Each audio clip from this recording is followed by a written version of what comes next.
Hi, today we're going to learn how to use VPN to stay secure and private online. Wow, this is a tough job. Just kidding. When you use NordVPN, all it takes is just a single click. See for yourself. Click, and you're browsing securely on public Wi-Fi. Click, your ISP can't see what you do online. Click, and you're in a different country. Well, virtually. Any device you have there, NordVPN has you covered.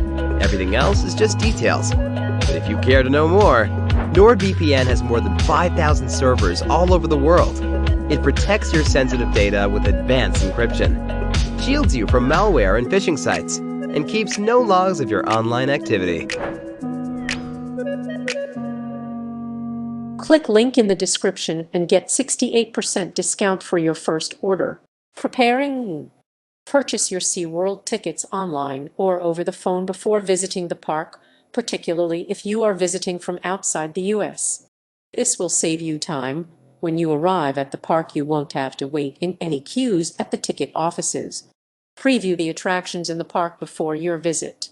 Try previewing each attraction or show on YouTube, or take a peek at the ride through photos from others.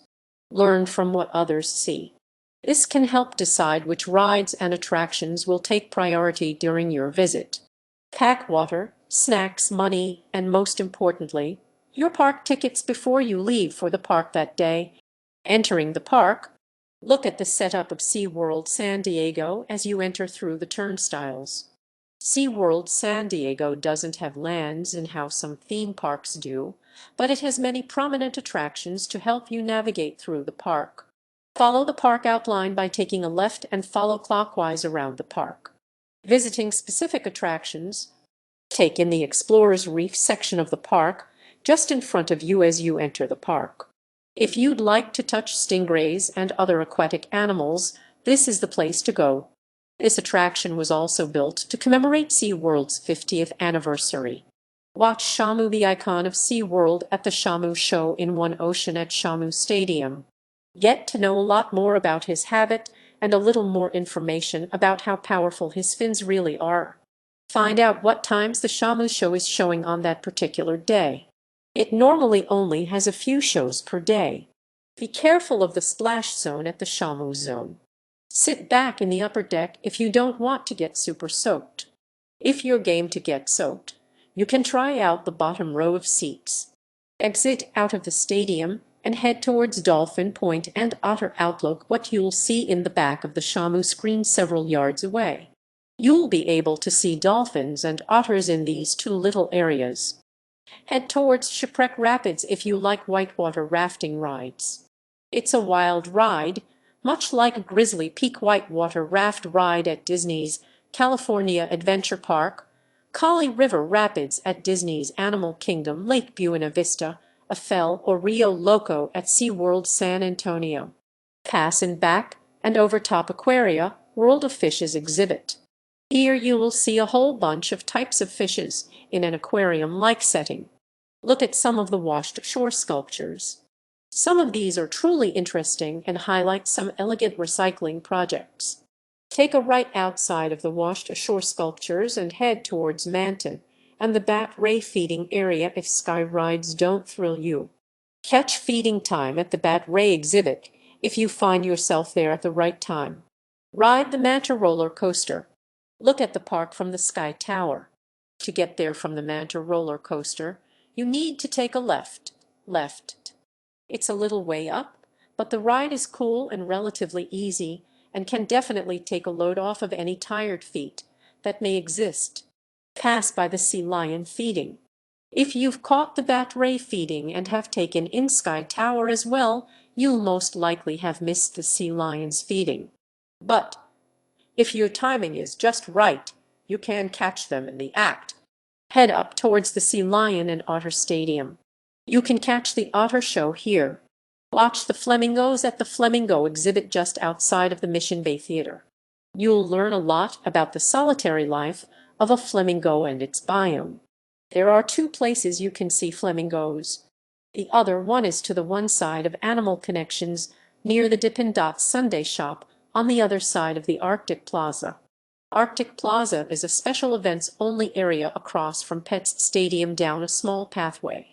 Take in a few minutes of the theatrical performance if one is showing at the Mission Bay Theater. Ride the Bayside Skyride at this point. This skyride is an out-and-back skyride that takes you out over the bay and back around and back to the entrance house. Take a look into the freshwater aquarium. Look at how these clean fish and aquatic creatures live in such a secluded place. Walk through the shark encounter exhibit. Young children might be afraid of the sharks, but for most, this is an interesting stop. Take a look at the turtle reef just around the corner from the shark encounter. It's definitely a less scary exhibit. Watch SeaWorld's dolphin show called Dolphin Days at Dolphin Stadium. Check out the turtles in the Turtle Trek exhibit. You'll be able to see many different turtles up close. Head towards Riptide Rescue if you like scrambler-like rides. Although the ride vehicles look like lifeboats, and the center column has an aquatic feel and a blue painted floor, it's actually not a boat. If possible, take in at least one preview, as there are some differences between other scrambler rides and this ride. Skip the Nautilus Pavilion area unless you're attending a special event. It is only open as a special events venue seating area. View the Penguin Encounter area of SeaWorld San Diego. Get a good glimpse of the habitat of a penguin. This exhibit is a walkthrough and is exactly like the former penguin encounter at SeaWorld Orlando. See the polar bears up close in the Wild Arctic exhibit. This is one area that is not to be missed. Take in the funny show at Pet Stadium. Much like Universal's Animal Actors at Universal Studios Hollywood, this show is super funny and a good time for all. Head down towards the journey into the Atlantis area near the tip of the bottom of the park. Ride the Journey to Atlantis log flume for an out-of-this-world experience. Connect with several different types of animals at the Animal Connections building. This building offers a walk-through exhibit, so no need to fear you'll be taken quickly through this. It's completely at your pace, and you can take your time. Have your kids play with Sesame Street and the gang in the Sesame Street Bay of Play. Its official entrance is near Dolphin Treasures and directly across from Pineapple Pete's Island Eats and nearby Dolphin Stadium. Take in SeaWorld's version of the teacup ride at Abby's Sea Star Spin in the Sesame Street Bay of Play area. Ride the hub and spoke ride styled to Elmo's World at Elmo's Flying Fish Ride. Push the lever up to raise the fish high and release it down to descend downwards again.